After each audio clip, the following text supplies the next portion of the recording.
capítulo 6, versos 12 a 20. Acompanhe com os olhos e coração a leitura que eu farei.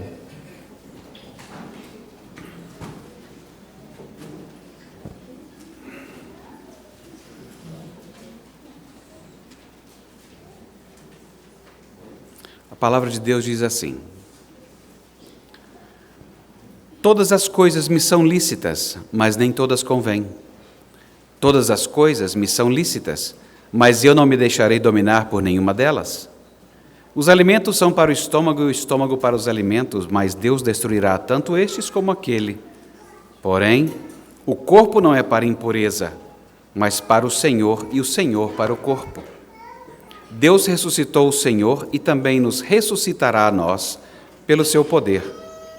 Não sabeis que os vossos corpos são membros de Cristo? E eu, porventura, tomaria os membros de Cristo e os faria membros de meretriz? Absolutamente não. Ou não sabeis que o homem que se une à prostituta forma um só corpo com ela? Porque, como se diz, serão os dois uma só carne. Mas aquele que se une ao Senhor é um espírito com ele. Fugi da impureza. Qualquer outro pecado que uma pessoa cometer é fora do corpo, mas aquele que pratica a imoralidade peca contra o próprio corpo. Acaso não sabeis que o vosso corpo é templo do Espírito Santo que está em vós, o qual tendes da parte de Deus e que não sois de vós mesmos? Porque fostes comprado por preço. Agora, pois, glorificai a Deus no vosso corpo. Vamos falar com o nosso Deus? Bom Deus e Pai, ajuda-nos a ouvir a Tua voz em meio à explicação desse texto. Obrigado por este texto, Senhor. Recebe a glória por termos lido e recebe a glória por ouvirmos a Tua voz. Ajuda-nos a ouvi-la, no nome de Jesus. Amém. Um pequeno rascunho importante. Então, pega o lápis. Paulo está respondendo a algumas coisas de uma correspondência que nós não conhecemos e que chegou ao conhecimento dele, e aqui ele está começando a lidar especificamente com alguns elementos. Então, algumas traduções já fizeram isso, mas nem todas.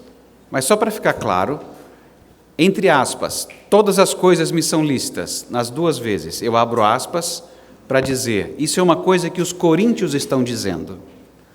Todas as coisas me são lícitas. Isso é que os coríntios estão dizendo. E Paulo diz, mas nem todas convêm.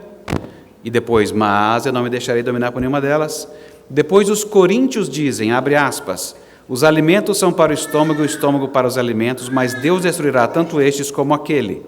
Ao que Paulo responde, porém, o corpo não é para imoralidade sexual. Então eu estou trocando impureza por imoralidade sexual, que é mais, tecnicamente, é o que está aqui. O corpo não é para imoralidade sexual. Veja, o que ele está falando é sobre comida, não é? Na nossa cultura também tem brincadeira sobre isso, essa troca. E aí depois o que segue, e apenas lembrando, quando você tem essas cartas do Novo Testamento, em geral, você tem uma série de verbos no indicativo e depois você tem os imperativos.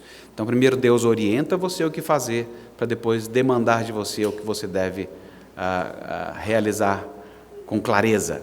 E aqui eu tenho dois imperativos, que é fugir e glorificar. Então, essas são as duas divisões do texto, fugir e glorificar. E vocês devem ter percebido, se não perceberam, a palavra corpo aparece 8 vezes, somado à palavra carne, que é pessoa, que é um corpo também. Então, 9 vezes. 9 vezes aparece nesse trecho. Então, isso aqui é importante e, por isso, o título foi o que foi. Quanto vale seu corpo no estado em que está? Não responde, é só uma pergunta, tá? Só vai pensando aí por quanto você vende essa carcaça. Quanto vale o seu corpo no estado em que está? Então, por causa da ocorrência, da ênfase do texto, eu fiz esse título. E por causa dos dois imperativos, eu fiz as duas divisões. Então, as razões para você fugir ou glorificar a Deus, elas estão dadas no texto. E é assim que vai ser trabalhado. Tudo bem? É isso. Acabou.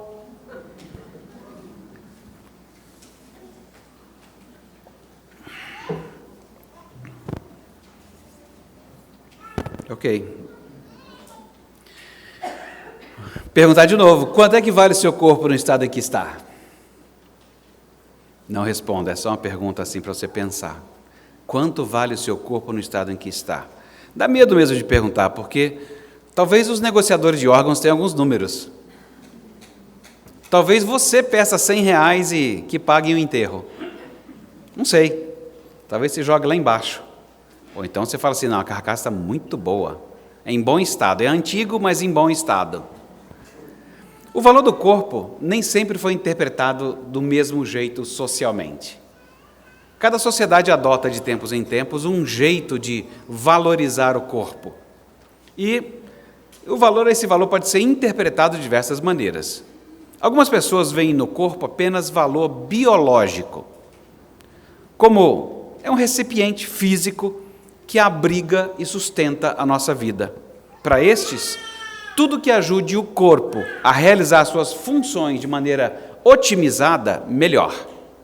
Então, tudo que ajude o seu corpo a agir de maneira otimizada, melhor. Pessoas que veem apenas valor biológico no corpo, vão dizer para você assim, querida, não odeie, porque odiar vai estragar o seu corpo. É uma das razões, não é? Quem vê o valor biológico vai dizer isso, não odeie, isso vai estragar o seu corpo.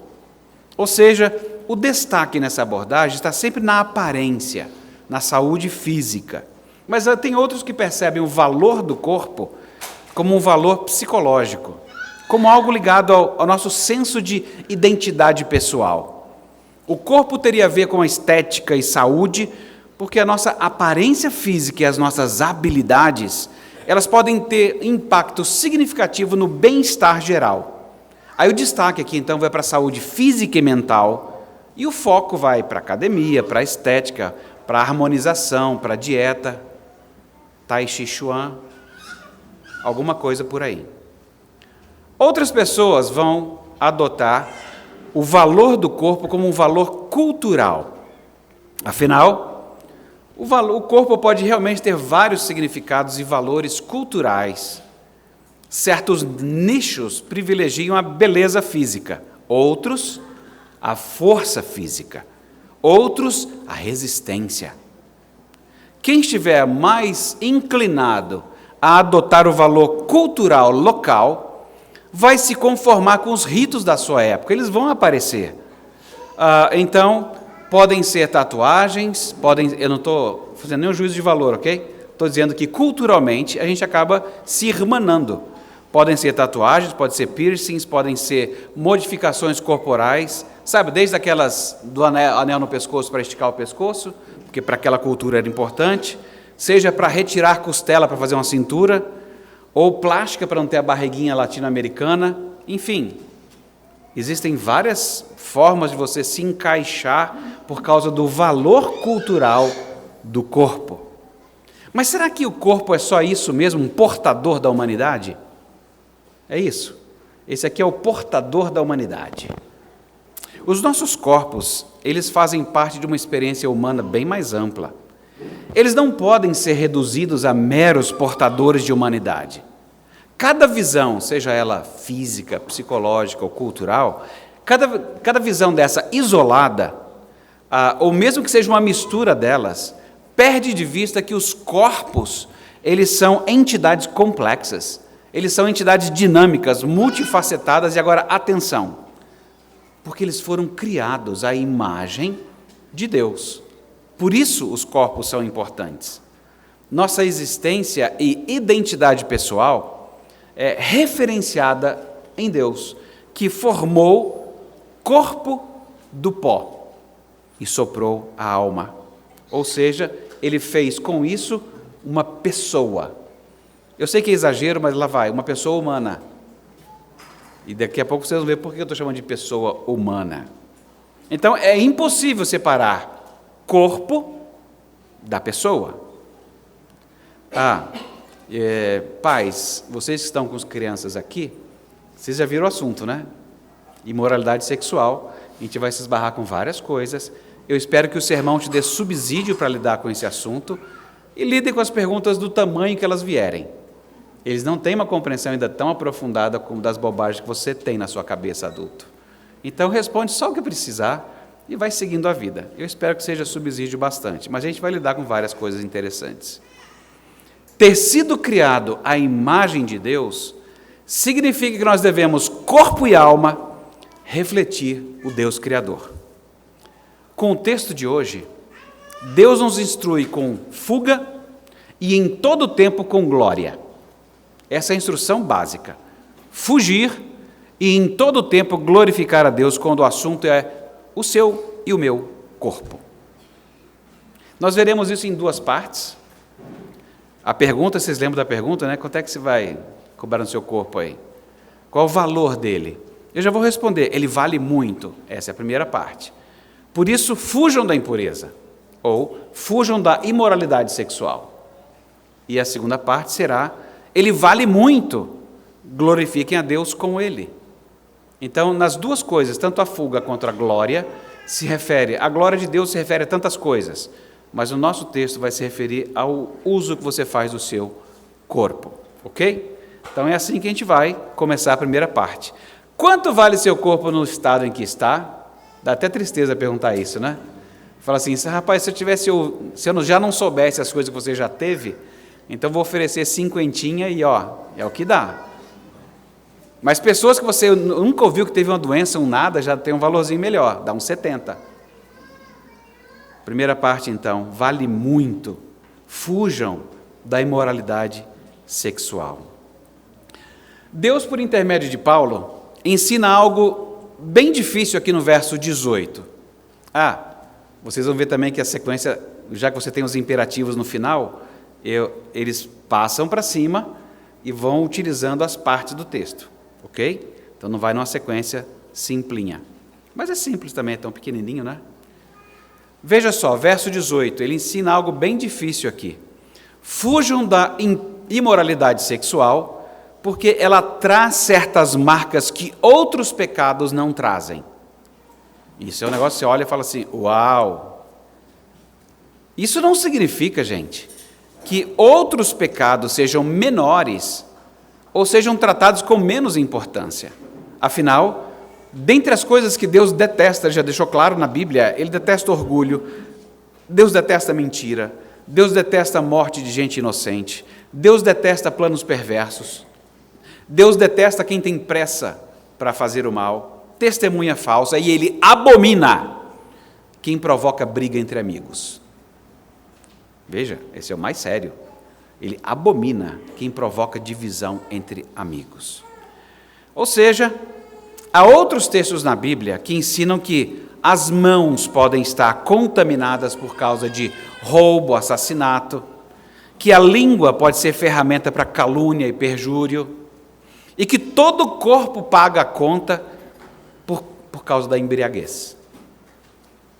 Mas a imoralidade sexual deixa uma mancha ou uma marca no corpo, como não é impressa por nenhum outro pecado, é o que Paulo está ensinando. Portanto, fujam disso. Por isso Paulo disse que outros pecados são fora do corpo. Não, porém, como se eles não afetassem de forma alguma o corpo, a gente já sabe que afeta, mas ele está apontando que tem uma diferença nos resultados. Eu gostava de ver um seriado chamado Lie to Me. Teve episódios de 2009 até 2011. Depois, no Brasil, outros canais passaram em anos diferentes posteriores. E depois, nós temos no Brasil ainda o simpático e competente Ricardo Ventura, com o Não Minta Para Mim. Quem não viu ainda, vai se divertir, é muito interessante. Enfim, por que eu estou lembrando desses dois caras, do episódio Lie to Me ou do Não Minta Para Mim? Porque os dois programas, e o que eu quero associar aqui, é que o corpo fala. O corpo fala. Há uma linguagem silenciosa que aparece na linguagem corporal e nas microexpressões faciais quando alguém mente. Exceto no caso de Botox, que é mais difícil. Porque a pessoa está rindo, feliz, preocupada, é a mesma coisa. Mas tudo bem, quem fizer não me conta, e a amizade é a mesma.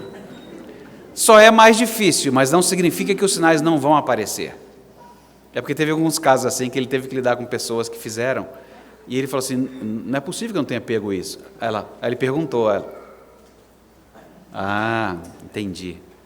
O nosso texto bíblico está afirmando que há marcas deixadas pela imoralidade sexual. Fujam, mesmo se você não souber exatamente qual é a marca. Porque ele deve estar esperando essa hora e falar assim, conta pra gente qual é a marca. Eu falei, não vou fazer isso, eu não posso, não está escrito. A gente pode imaginar, mas não está escrito. Ele só diz que tem. Existe uma marca, mesmo que eu não saiba como ela se denomina claramente. Ou seja, imoralidade sexual deixa marcas. Fujam disso. Paulo já escreveu sobre coisas que acontecem ao próprio corpo, falando aos romanos. No primeiro capítulo, nós lemos de pessoas que desonraram seus corpos entre si e que recebem em si mesmos a punição de seus erros. Então, alguma coisa acontece na área da imoralidade sexual que torna óbvio ou óbvia a marca que vem para o corpo. O nosso texto afirma que imoralidade sexual deixa uma marca, mas eu não consigo dizer com clareza. Mas eu posso dizer, Paulo diz que deixa uma marca como nenhum outro pecado deixa. E agora entra um talvez. Ouçam bem como talvez. Talvez os maneirismos, os gestuais, os exageros, as jogadas de cabelo, olhares insinuantes, piscadelas demoradas, narinas resfolegantes. Alguma coisa está ali, que deixam o corpo mais à mostra do que você imagina. Culturalmente, a gente eu não vou tratar desses sinais, mas culturalmente, em qualquer cultura que você viva, você consegue identificar com mais facilidade alguns desses sinais, porque você está acostumado a conhecer pessoas e os gestuais são diferentes, as expectativas são diferentes, porque quando o seu coração se torna imoral, o seu corpo empena. O seu corpo empena. Então fujam da imoralidade sexual, porque ela vai empenar você. Ela vai fazer você sair da linha com mais facilidade. Aquelas frases que os coríntios costumavam usar, todas as coisas me são lícitas. Ou então, eu vou fazer uma adaptação da outra frase, eu como porque eu tenho estômago, e é melhor comer logo porque vai tudo para debaixo da terra. Essa é uma variação, eu diria, vejam, as duas adversativas de Paulo no verso 12 e o final do verso 13 mostram que a correção feita por Paulo vai nessa direção da imoralidade sexual. Corpo não é para imoralidade sexual. Então o pensamento, eu vou usar esse corpo logo porque em breve vai ser enterrado, que é muito comum em muitas culturas, ao pensarem assim, eles estavam, e muitos estão hoje, fazendo uma dissociação entre corpo e pessoa. Olha que loucura. É só o meu corpo. Fujam dessa separação. Corpo e pessoa. O pensamento contemporâneo assume essa separação entre corpo e pessoa. O corpo, ele seria definido empiricamente pela ciência. E a pessoa, definida pelos seus valores. Já que eu assumo valores cristãos, o que eu fizer com o meu corpo, ninguém tem nada com isso. Nem eu. Essa separação corpo-pessoa é uma visão fragmentada, fraturada do ser humano. O corpo passa a ser tratado diferente do autêntico eu. Essa presunção a gente pode chamar de uma nova antropologia. Essa é uma nova antropologia, que não postula mais o ser humano. Agora existe uma outra categoria, o humano não pessoa. Por isso quando a gente fala pessoa humana parece um exagero, não é? Porque hoje já existe o humano não pessoa. Quem pensa assim não enxerga valor intrínseco no corpo humano vivo, mas toda a dignidade está ou no uso da mente ou na existência de uma consciência de si. Fujam dessa distinção, fujam. Essa abordagem adotada ultimamente assume uma visão muito reduzida do corpo humano e faz uma dissociação que Deus não fez. E ao fazer isso, ela acaba nos desumanizando a todos, na verdade. Porque se os nossos corpos não possuírem valor inerente, então a nossa identidade está desvalorizada. Seria como você apresentar um documento de identidade e falar assim: rapaz, está rasgado bem no meio, mas acho que dá para ver que sou eu, né? Vai lá, apresenta no aeroporto. Apresenta em qualquer repartição um documento rasgado na metade de identidade. O que eles vão dizer? Senhor, a sua identidade não pode ser aceita. Pois uma identidade de um corpo separado da pessoa também não pode ser aceito. O requerente vai dizer que esse documento não tem valor, pois é exatamente assim alguém que assume essa distinção, alguém sem valor. Sabe qual é o caminho para quem separa o corpo da pessoa? Para quem age assim, separando corpo de pessoa, está justificado o aborto. É humano, mas não é pessoa. Está justificada a eutanásia, ou as multifacetadas sexualidades, gêneros, todas as imoralidades, porque, cara, Coríntios, a gente morre, né? Logo, logo a gente morre. O uso do lema "todas as coisas me são lícitas" pelos coríntios excedeu os limites do pensamento cristão aceitável. Em lugar de viverem como crentes perdoados, santos, justos, eles se entregaram à imoralidade sexual e social. Fujam disso. Em vez de se submeterem ao governo de Jesus Cristo, eles toleraram o pecado em nome da liberdade que eles achavam que tinham em Jesus Cristo. Em lugar de servir ao Senhor e ao próximo com genuíno amor cristão, eles passavam a servir a si mesmos. Fujam quando esse sinal se apresenta em que a pessoa serve a si mesma. Cuidado, tem imoralidade debaixo do tapete, com certeza.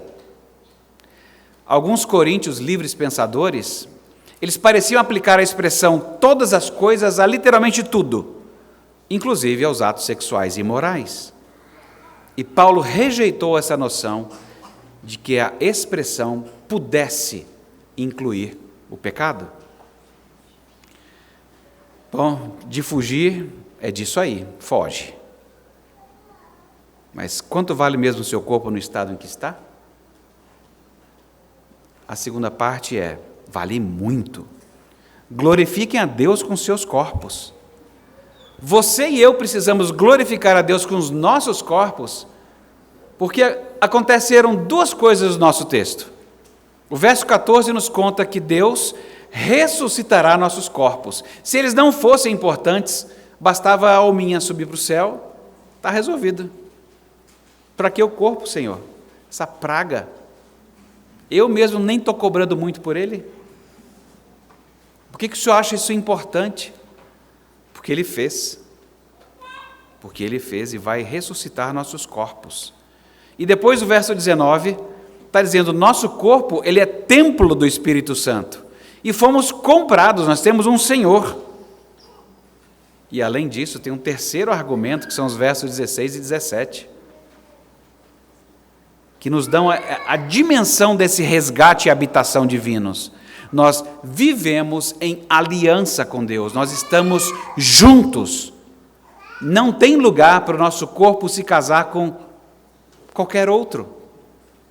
Nós nos unimos, fomos unidos a Cristo. Glorificar a Deus, então, é honrá-lo, a gente já sabe, com louvor, adoração, também espelhar a sua imagem de um modo adequado. Deus é glorioso, Ele é grande, Ele é magnífico, Ele, em sua natureza, em suas ações, vimos várias delas lendo no primeiro livro das Crônicas. A sua obra é cheia de majestade e esplendor. Quando nós o glorificamos, nós reconhecemos a sua grandeza e esplendor e nós o louvamos por isso, elogiamos por isso. Quando nós damos glória a Deus, como todo mundo é instruído a fazer segundo a Escritura, nós dirigimos nosso louvor, nossa adoração ações de graças àquele que é o único, aquele que é o único digno, segundo está escrito em Apocalipse. A Escritura torna a nossa responsabilidade de glorificar a Deus evidente de capa a capa. Por isso você viu um monte de coisas na leitura que nós fizemos em Crônicas, que é mais ou menos um modelinho para dar glórias a Deus. Então, seja lá o que você estiver fazendo com o seu corpo, repasse essa lista de Crônicas. Volte então para a nossa passagem aqui em Coríntios e perceba que você vai precisar exercer domínio próprio. Se nem tudo convém, você vai precisar de domínio próprio. Ou seja, essa é a linguagem bíblica. O modo como as pessoas falam geralmente é: se controla, se segura, ou exerça autocontrole, ou seja, o nome que você quiser usar. O que a gente precisa fazer é trazer à memória que você não é seu. Você foi comprado por um preço bem caro, você não se pertence. Você não é seu. Lembra do que Jesus fez lá no Evangelho de João, no capítulo 2? Quando ele entrou no templo, que é a casa de Deus, a casa de seu pai, a morada de seu pai, e ele viu aqueles cambistas na parte externa do templo. É por isso que a associação é com o corpo. Ele quis limpar aquela zoeira toda. Não, vocês estão manchando a casa do meu pai. Por que ele fez isso? Porque o seu zelo pela parte externa do templo o consumiu. Então pense, o Espírito Santo habita em nós, e agora esse zelo pela pureza da sua vida continua a consumir Jesus Cristo. Você tendo crido já em Jesus Cristo, você sabe que Ele já preparou morada para estar junto com você, e Ele habita com você. Ele vê tudo o que você está pensando e fazendo. Quando fazia esse terrorismo para mim no passado, eu ficava pensando: meu Deus, Deus vê tudo que eu estou pensando. Tentava não pensar, não quero pensar. Mas assim, não tem como escapar, gente. É uma bobagem achar que Deus não está vendo tudo que você está pensando e fazendo. E você sabe, se Ele tem olhos puros e não pode contemplar a iniquidade, pensa direito o que você está fazendo com o corpo dele, porque Ele nos adquiriu. O que você está fazendo com o corpo dele? Você não é seu, você foi comprado por um preço. E você precisa pregar isso para você mesmo o tempo inteiro. E não vale só fazer: pastor, eu falei 7 vezes comigo e não adiantou. Falei assim: então, tenta mais uns, sei lá, talvez uns 90, 100 anos, se Deus te dá esse tempo todo. Tenta aí. É isso que tem que fazer o tempo inteiro. Você tem que repassar na sua memória o prêmio proposto para vencer a imoralidade sexual. Você de fato vai desfrutar de felicidade. O que você está procurando não está em outro corpo e não está no abraço de ninguém, se não for do jeito que Deus disse que o sexo deve ser desfrutado, no casamento. O ato sexual, ele une corpo, alma, espírito, mente, vontade, emoções, tudo. A forma como Deus o desenhou foi para dizer a outra pessoa: eu pertenço a você. Eu pertenço a você. Não há separação entre corpo e pessoa. Quando você se entrega fisicamente a alguém, você se entrega também de várias outras maneiras. Você entrega suas emoções, entrega sua vontade, sua mente, sua alma, seu espírito. Porque Deus colocou tudo isso junto. O que você fizer com o seu corpo fará com que a sua alma faça a mesma coisa. Quando você se abre fisicamente, quando você está nu, você fica vulnerável. Vocês já pensaram que essa cena é o começo da reversão da queda? Adão e Eva, ao perceberem que estavam nus, tiveram vergonha. O casamento tem essa mágica. quando se está nu e não existe essa vergonha. É o começo da restauração que é experimentada no casamento. Quando você está se entregando a alguém fisicamente, você está comunicando a ela: eu pertenço a você, eu não pertenço mais a mim mesmo, eu não sou mais para mim mesmo, eu não tenho mais os meus próprios direitos, eu renuncio aos meus direitos e eu me faço parte de você. Não é menos que isso. No verso 15 fica bem claro que não há glória em unir o seu corpo com alguém com quem você não tem uma aliança. Quando Paulo diz isso aqui, a Escritura em exaustão diz isso é tão contracultural, que eu arrisco dizer que a gente está tão acostumado com esse mundo, com o sotaque dessa terra, que a gente não percebe a monstruosidade que é deitar-se com alguém sem ser por causa de uma aliança. O que significa, afinal, se tornar uma só carne com alguém? O termo carne significa pessoa, só isso. Paulo deseja que a gente perceba que deitar-se com alguém e ter sexo com aquela pessoa é você se tornar uma só pessoa com ela. E isso não tem nada de místico, é absurdamente prático. Ao entrar em um compromisso de aliança, e eu separaria até, ao entrar em um compromisso e depois realizar uma aliança, você desiste dos seus direitos de ser pessoa para você mesmo apenas. Quando você se casa, você fica vulnerável ao outro. Você vai tomar todas as suas decisões com outra pessoa, fará suas escolhas com outra pessoa. Você desiste da sua liberdade. É isso que o sexo faz. Ou era isso que o sexo deveria fazer. Ele gera essa vontade de se comprometer. Deus deu sexualidade para você, bem-aventurados sois, mas isso tem que desembocar em vontade de se comprometer, em vontade de fazer uma aliança, porque só funciona de um jeito bom em aliança.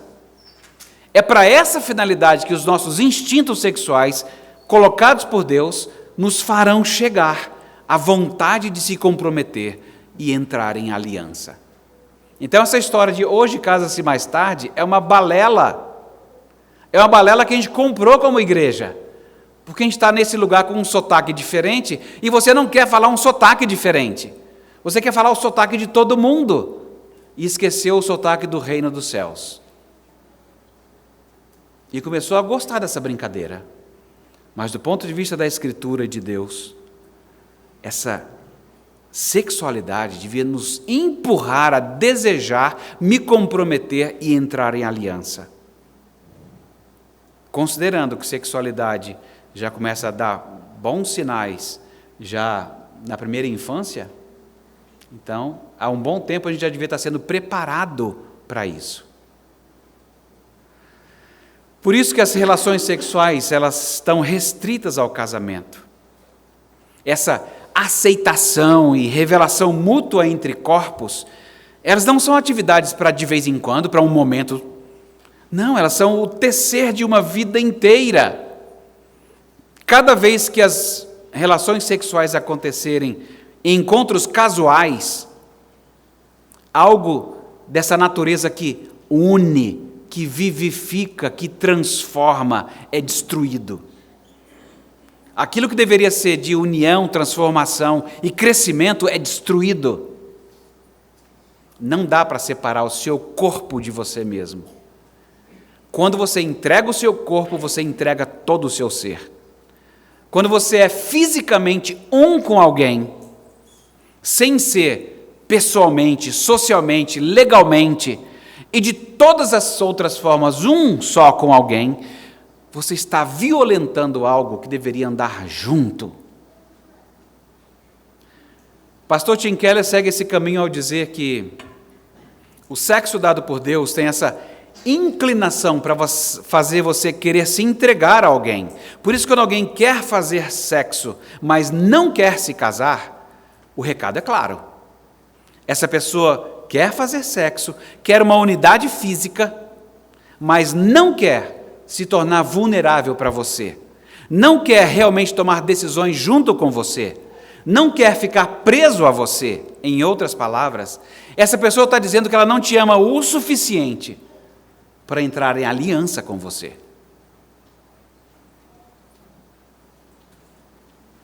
Essa é a violência que está sendo feita quando se escolhe imoralidade sexual. Separar duas coisas que deviam estar juntas. Então, não afeta somente o modo de entender o aborto, a eutanásia, conversas de gênero, mas afeta a visão de casamento. Quando você não enxerga o casamento como uma aliança, você está separando o sexo de casamento de modo indevido, e isso não glorifica a Deus. Glorifica a Deus. Seu corpo vale muito. Glorificar a Deus é levar a sério a aliança que você fará. Preparem-se para isso, quem ainda não fez. Pais, equipem seus filhos para isso, porque eles farão isso. Esses sentimentos que eles conversarão, eles têm que culminar nisso.